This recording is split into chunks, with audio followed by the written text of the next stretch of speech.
নমস্কার।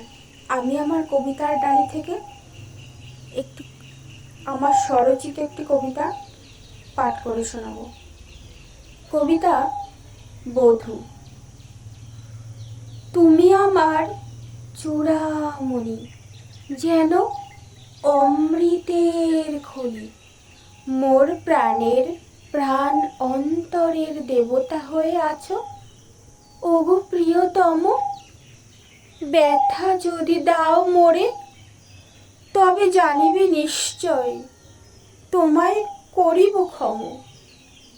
এ হৃদয়ে শুধু তুমি আছো বধূ, তোমার হিয়ার মাঝে দিয়া হয়ে দিব্য আমি জ্বলব।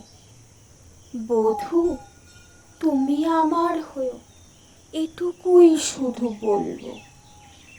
রাগ করো না লক্ষ্মীটি, আমি হঠাৎ ভালো, হঠাৎ জেদি। তবুও আমি বলছি, ভালোবাসি ভালোবাসি ভালোবাসি। ওগো বধূ, আমি তোমায় ভালোবাসি। নমস্কার।